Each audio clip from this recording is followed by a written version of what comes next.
Okay, so before I get started, I love to do an exercise to figure out who's in the room.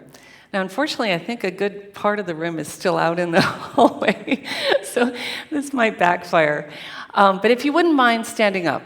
I know you've all just stood up, but let's stand up again.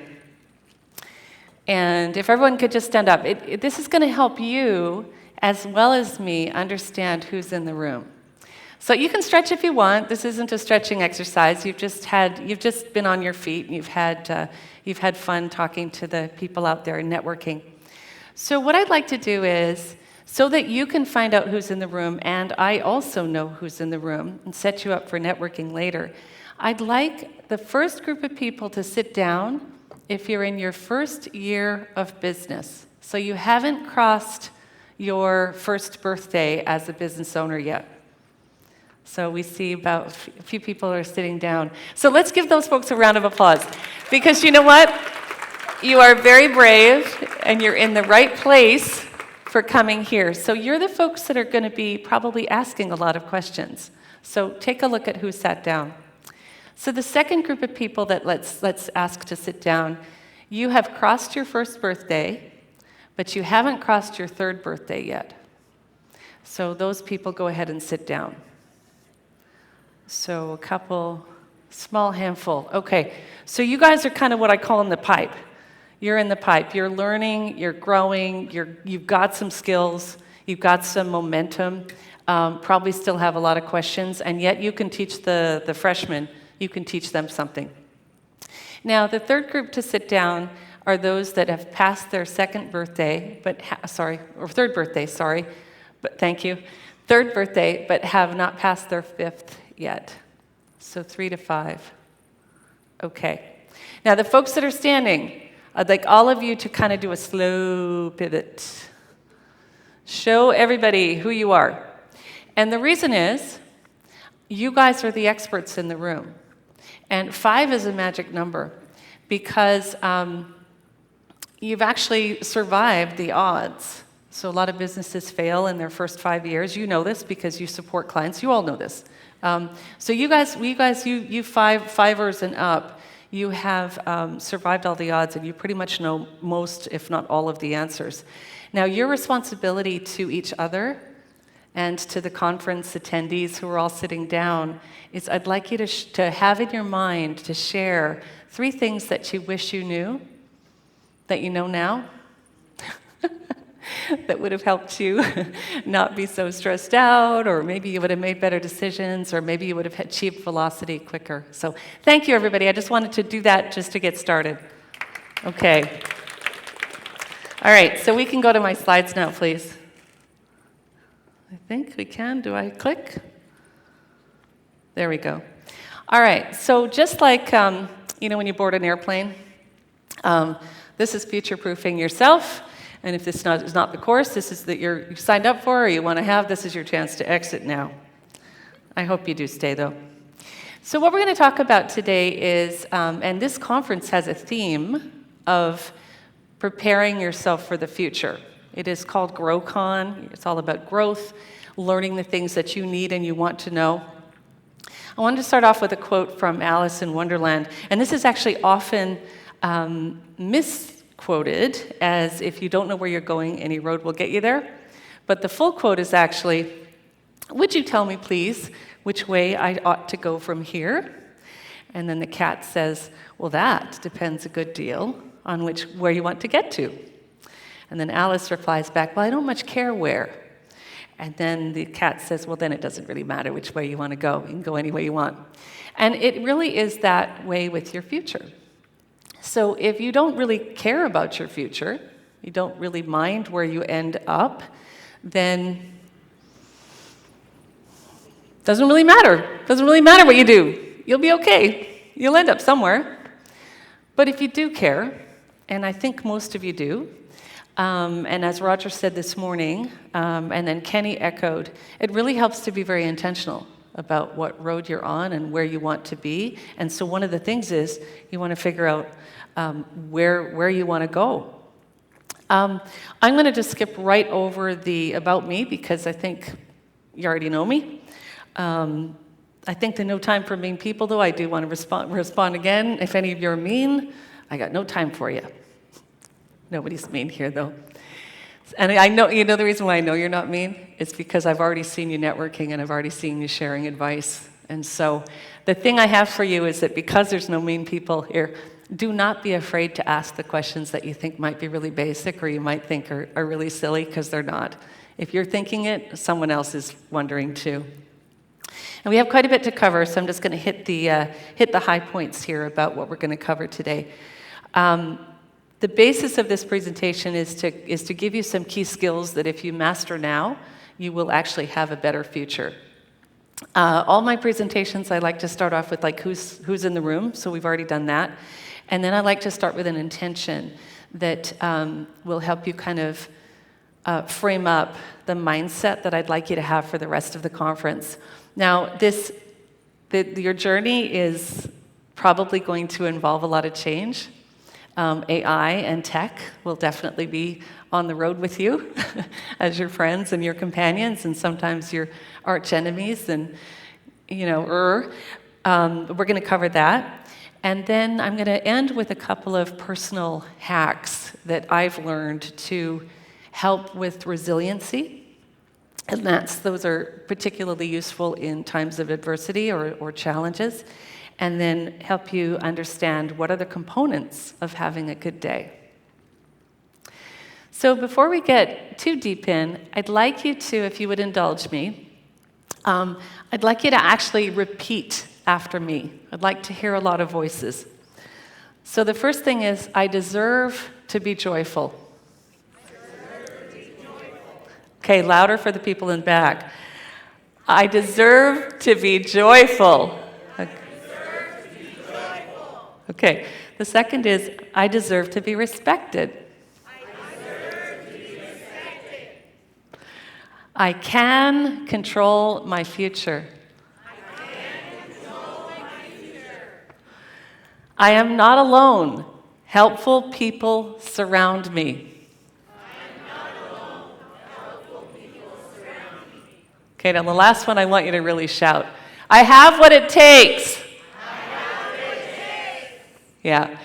That may feel a little weird and maybe too woo-woo for some of you. But if you make an intention every day for how you want it to feel, if you have a commute, a great time to do that is in the car just before you go into the office. Okay? If you work at home, a great time to do that is as you're preparing your day and stepping into your first call or your first assignment. Setting a tone, setting an intention for how you want to feel actually can change everything.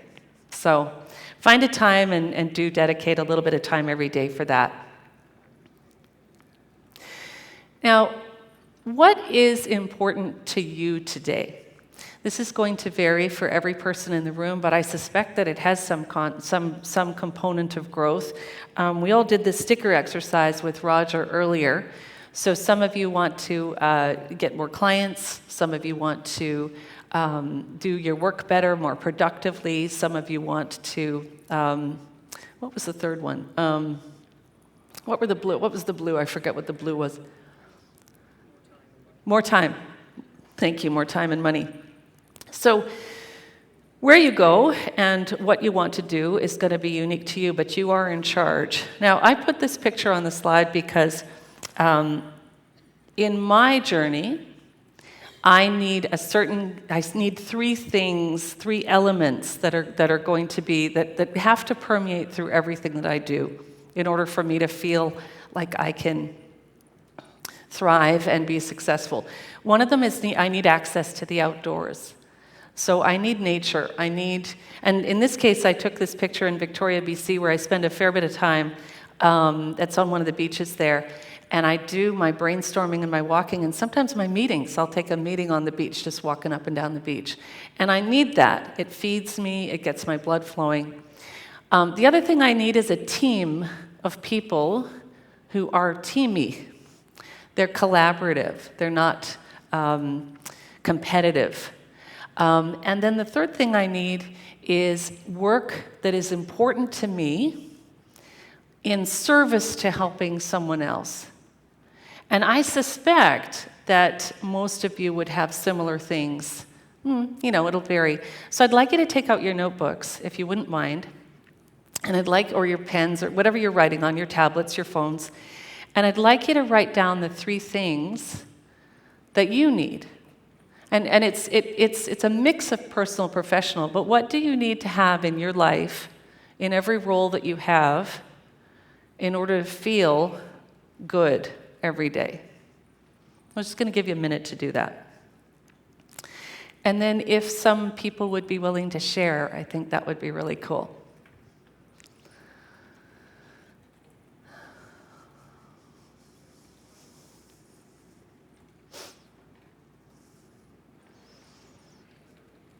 And I won't play the Jeopardy music while you're doing this. Has anybody got something they'd like to share? Kenny. So one of the things I've realized that's important for me is to dedicate the time for meditation and mindfulness. Okay. It's far too easy to just think about it. Yeah. But to have that time and Be intentional about it. Be intentional. That's great. It's easy to put it off, but it is a game changer. So right. Thank you. And it gives huge dividends. So being mindful, setting an intention, having meditation. Thank you. Anybody else want to share? We got a mic here coming. I kind of sprung that on Robin. I didn't tell her I was going to do that. She's built for it. My 3 things are fulfillment and purpose. Okay. Access to knowledge about what I'm doing. Yeah. And results. Okay, great. So that kind of sounds a little bit like your mission and your vision and your purpose statement, which is great. So probably got time for one more. Anybody else want to share? Okay. And I'd like those of you that didn't feel comfortable sharing, share your 3 things at dinner tonight or at the break. Like, what are your 3 things? Let's get some conversation going about it. Well, first of all, I have to have my Cuban coffee in the morning. Coffee? Did you say coffee in the morning? Because I'm a coffee achiever too. Coffee is definitely the first thing before anything happens. It just, I don't know, the aroma makes me happy.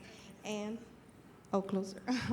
And I'm a people, even though I work from home, makes me happy having people interaction. People interaction. And then accomplishment.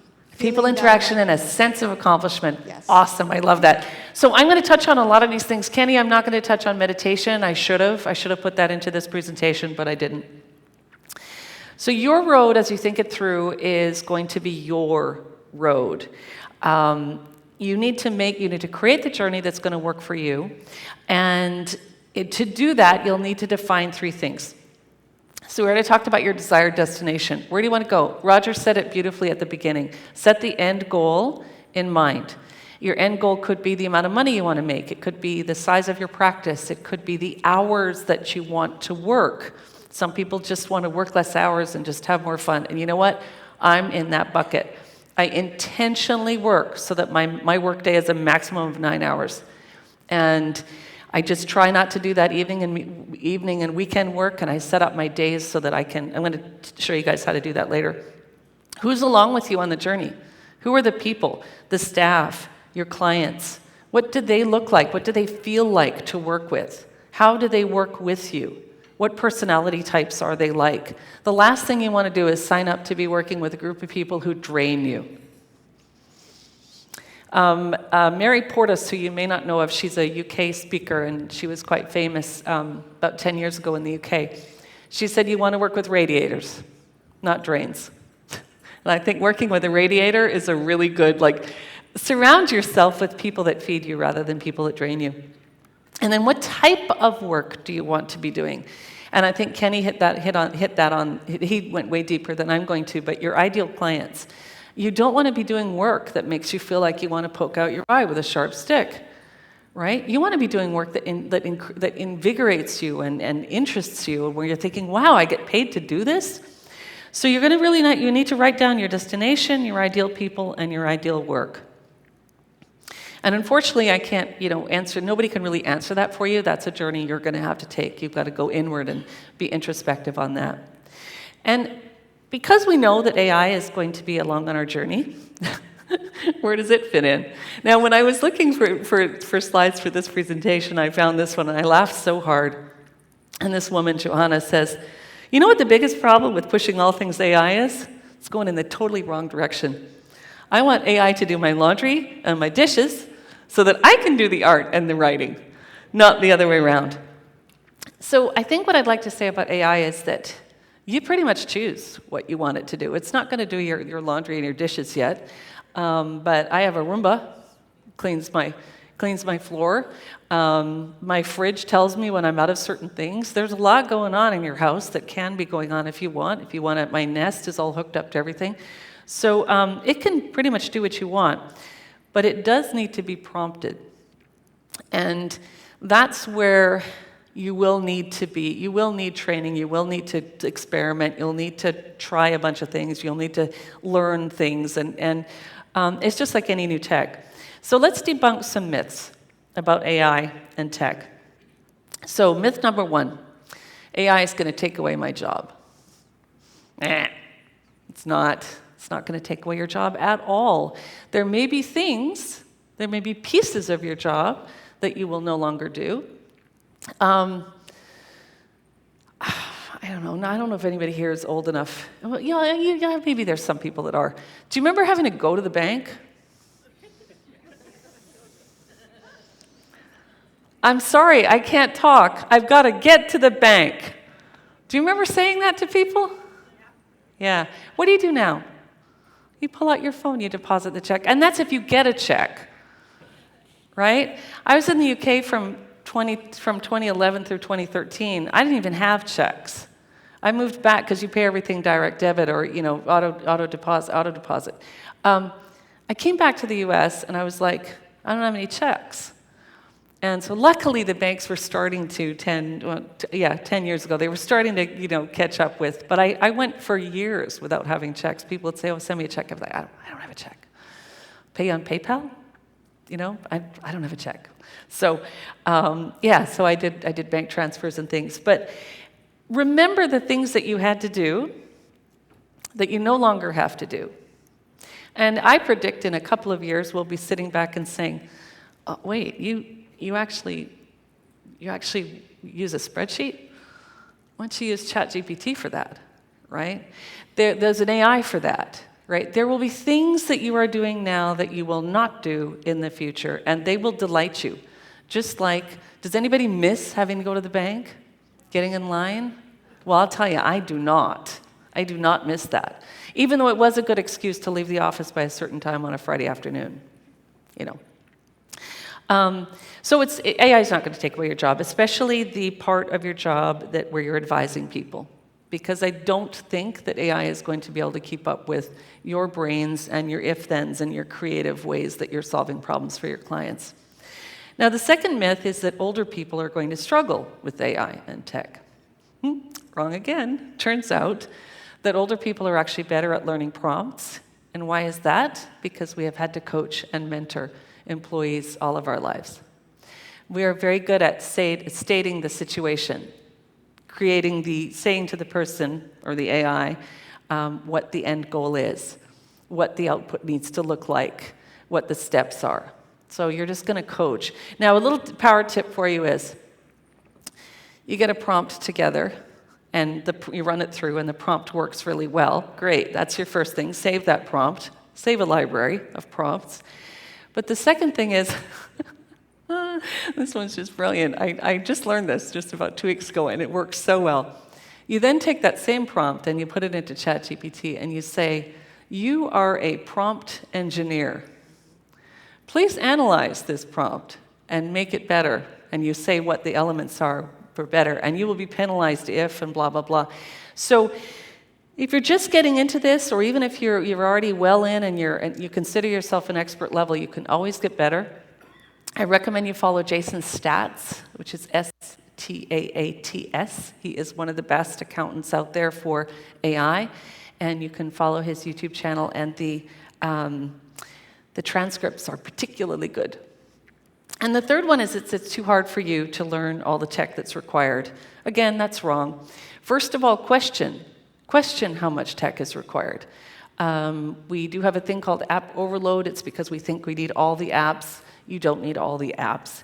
Talk to your peers, talk to the people who've been in business 5 years or more, find out what they're using, take the test drives. Also, a lot of you have staff, so if there's someone in your firm who is really tech-oriented, give them the gift, and it is a gift, of asking them to find a solution for XYZ. And then they get time to do that, and then they come back. So I hope that puts your mind at ease a little bit about AI and tech. And because change is constant, change is inevitable, we encounter change in minute ways and large ways, small and large, every day. You are going to need to learn how to manage change. Now, each of us reacts differently to change. That's called our change profile. So key things to know about change is that it is inevitable. However, with the right attitude and the right curiosity, which is an attitude, it can bring huge benefits. Huge benefits. I love change. I'm always one to say, "Oh, what's happening now? What good thing can come out of this?" But if someone on your team has a change profile where they're very resistant to change, then you're going to, on the next slide, I'm going to help you figure out how you can bring those people along. Or if you are change resistant, it doesn't mean anything's wrong with you. It just means you have a different change profile. So you're going to want to learn about that. And knowing and managing that is really key for you and your team members. And if you successfully moving through change does require leadership, and it also can sometimes require followership. So that's an interesting one, where you hear about change leadership, but you don't usually hear about change followership. So leading through change, there's inspire, inform, empower, and delegate. And inspire means you're really going to want to present the vision to your team. Explain why. Paint that picture of why the change is going to benefit the organization. Hopefully there's something in it for them. Hopefully it's not a huge takeaway. If it is, then explore it. Make sure that you're hearing the feelings. Make sure that people can really feel the feels.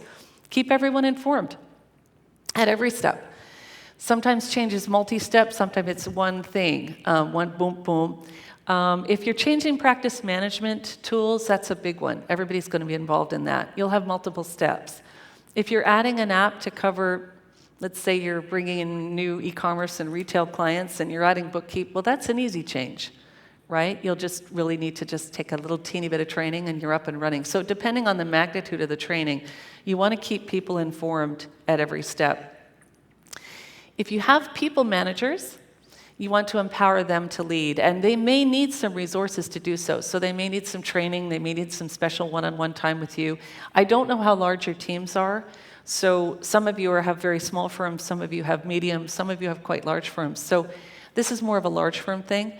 Your people managers are going to be your first line of, you want to make sure that they are really empowered to lead the change. And the last thing is, you're going to find some creative ways for employees to own and lead the change themselves. Now, this is an interesting one with tech, because you may have someone in your firm who's quite junior, but is very good at tech. Ask them if they can lead the training and education portion of it. Like, empower them to basically own the change and lead it. The other thing that you can do, this is a Don Brolin tip, is during your busiest season, and some of you that's tax, some of you it's year-end or payroll season, at year end, poll all your staff for what worked and what didn't work. And then once you're through the season, swarm it. Swarm the things that didn't work. And take your slow time to really focus on those things. And that's a really great time to say, who'd like to be the champion for this particular issue? And probably someone will step up, and they will do a great job. It doesn't always have to be on you as a firm leader. So keep that in mind. Now let's talk about resiliency. And resiliency is something that is, I hear people say, oh gosh, Alison, you're so resilient. You've been through this, you've been through that. Yes, I've been through a lot. I have. I am a cancer survivor. That's a big one. Yep, 9 years. Thank you. Get your mammograms, ladies. Get your mammograms. Seriously, don't mess around on that. I didn't think I was going to say that on stage, but there you go. Boop, out it came. So resiliency is learned. And it's not something that you're born with. You might have slightly more naturally resilient tendencies, but we're all humans, and we have to learn. We have to learn things. And good news is that resiliency is not hard to master. The first thing you need to understand about resiliency is that, about adversity really, is that it's not personal. It doesn't mean you did anything wrong. It happens to everyone. Maybe it's not happening to everyone at the same time, but I guarantee all of you, all of us, will go through some hard stuff in our lives. Or we've already been through it, or we've been with our spouse, or our loved one, or our best friend, or our child, or our mother, whatever, our coworker who's going through it. So it's not personal. That's the first thing. You're not a victim, and you weren't singled out. When you are dealing with something that's really gnarly, it helps to understand that you have control over what you focus on. So what you focus on really matters. So since I've started the story about the cancer journey, I didn't think I was ever going to die. I was like, well, it's possible. But I chose not to focus on that. I thought, I'm not going to focus on the fact that I could die. Let's focus on the fact that there's these awesome people that are willing to help me. And what's going to happen, right? So I just chose to focus on a different thing. Now, some people might think that that borders on toxic optimism. It doesn't. It's basically taking back your power and deciding what you're going to focus on so that you can get through what you need to get through at the time. And you have a lot more control than you think you have. So one of the hacks that I love, I've got 3 resiliency hacks. The first one is, that's not true because. And in this particular situation, something bad could happen. It could happen, but it hasn't happened yet. So an example, let's say you are in a meeting and one of your employees gives you a really funny look. And you think, oh, that was a really funny look. And it hits you in the pit of your stomach. And you start getting worried, she's going to quit. And if she quits, then what'll I do? She's going to quit. Okay? And you just go right up the ladder of inference. If you don't know what the ladder of inference is, look it up. It's a great thing because it means you go from here to here without anything in between. And we all do it. We jump.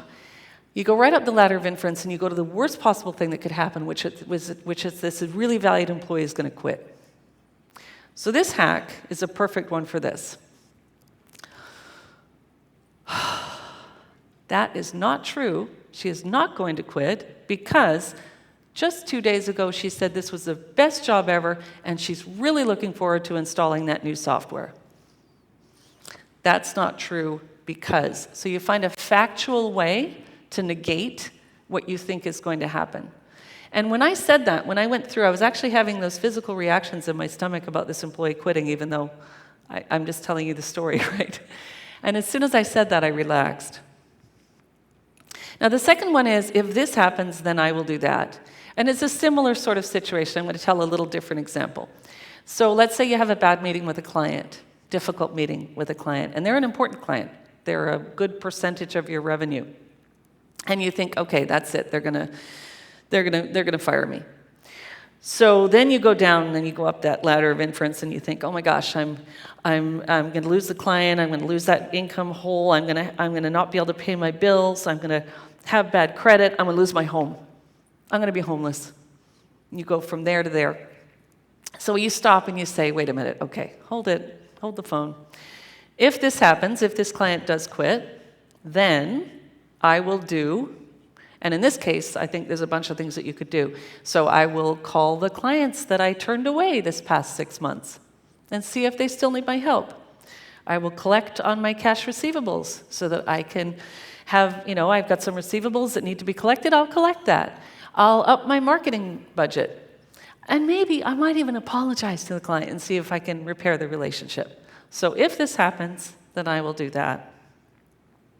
And the third one is about choosing where you focus. Now, this one, something bad has actually happened.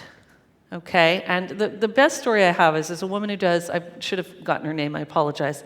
She does a TED Talk on resiliency, and hers is all about relentlessly choose where you focus. And her story is really, really sad. She and her husband lost their youngest son in a car accident. None of the rest of the family were affected, and they all just understandably just spiraled down into this despair. And to the point where she and her husband were just about to separate. And then she realized, she had this moment of, wait, I actually have things I can focus on. I have 2 children who I love dearly. I have my husband. I have my job that I really like. She was just about to lose her job, actually, or quit her job. So she relentlessly chose where she focused. It's not always easy to do in the moment, but if you understand that you have choice and that you have power over what you choose to focus on, it doesn't negate the bad thing that happened. She realized that the 2 things could coexist. So if any of you are going through any struggles or anything, you're not doing the bad thing a disservice by focusing on the good things in your life. And again, it's not toxic optimism either. It's just you're relentlessly choosing where you focus so that you have more energy to deal with and move on from the bad thing. And I passionately believe, sorry, it got a little bit dark there, I apologize. I never know where I'm going to go, because they don't let me have my notes. So I'm going entirely off my brain. So I passionately believe that everyone deserves to have good days. And to have good days, you have to be intentional. And you can have some lucky good days. Some days are good days just because of luck. But most of the time, I find my good days are because I have set out to do it that way, and I have a system. And the good news is I bet you have everything I'm going to talk about already at your fingertips. You just need to put it into a system. So it comes down to a couple of key things when you're thinking about a good day. The first is not to fight your human biology. Unfortunately, we are biological machines. So we are wired a certain way. I'm going to get into that in a minute. You will need to have a process or a culture of being able, a way to tame the digital distractions so that everyone can focus. Because you can't have a good day if you are being interrupted all the time. I don't think any of you enjoy being interrupted when you're in deep work, do you? I once had one guy said, I love it because it's really exciting, and I'm like, okay, you're a weirdo. And everybody else, I said, I really want to learn more about you, because I was like, I don't know, that's not me. I don't like getting pulled out of deep work. I don't think anybody does. And the third thing is you need to make movement part of your culture. So let's talk about biology. Humans are all the same. It doesn't matter where we come from. It doesn't matter how we were raised. It doesn't matter our education, what size we are, how tall we are. It doesn't matter. We are wired all the same. We are hardwired to respond to other people. And there is no such thing as multitasking. Study after study after study has shown that the more things that you try to do at once, your performance goes down on all of them. So pair being hardwired to respond to people with multitasking and in a multi-pinging digital distraction world, and you have a perfect recipe for a bad day. We're also built to move. Very, very few of us can focus on something for more than 90 minutes. In fact, adult learners need 20 minutes of learning, and then a few minutes of digesting and maybe writing some notes and things, and then they can learn another 20 minutes. That's just I don't know where I learned that actually, but you can look it up. I believe anyways, adult learning principles. And we cannot perform at peak if we are exhausted. And in case you need proof about these things, consider these things. How do you feel when you're on a complex problem and somebody interrupts you? Annoyed? Frustrated? Angry, maybe? I don't know. I do.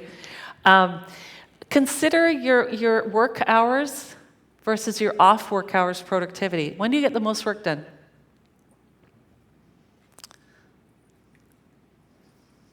Anyone? When do you get the most work done? Oh, in the mornings. Okay. So that's really good because that means that you've set up your day so that you're not getting interrupted. When I ask this question of audiences, they usually say after hours, after 6. And the reason is that they're not getting interrupted weekends. That means that you've got to really tame your day because you want to shift that work into. And then how do you feel after you have a great night's sleep? Right? Pretty good, right? I recommend that you make sleep your highest priority. The most important thing that you bring to the day is sleep. And I wear an Oura ring. I'm not affiliated with Oura at all, but I put it in my presentations because it is a life-changing data gathering tool. And it tells me things like, hey, Allison, if you have a glass of wine after 4 p.m., I'm going to take away 10 points on your sleep score, and you're not going to sleep very well that night. So thanks, Oura. I've now become a day drinker, but it's actually a little bit true. It's a bit of a joke. I put it in a coffee cup so nobody can tell. But no, really, if I want that dinner, if I want that drink with dinner, and of course I'm not eating my dinner at 3:30 or 4 o'clock in the afternoon, not yet anyways. I'm sure that's where I'm headed though, just so you know. Check with me in 10 years and no, can't talk, I'm having my dinner. Oh, Alison, it's 3:30. Yeah, I know. But it's all about sleep. So you maximize your sleep, you get the data you need, right? The second thing you need to do is create a code of conduct. Now, this one's really important for those of you with teams. The way to do it is to get everyone to agree not to bother everybody. And you want to set it up so that you've got deep time for you to do deep thought, deep work. Turn on your focus settings, your focus time settings on Slack and on Gmail and on Outlook. Turn them on so that people can look at your calendar and see what you're doing. Block off times for you to actually do the work. And then turn off all your things that could ping at you.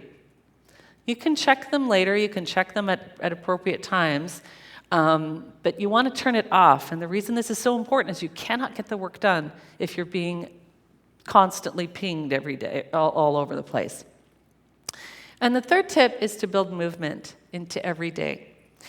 Taking walking meetings with your team, especially if you're a remote team, is a gift.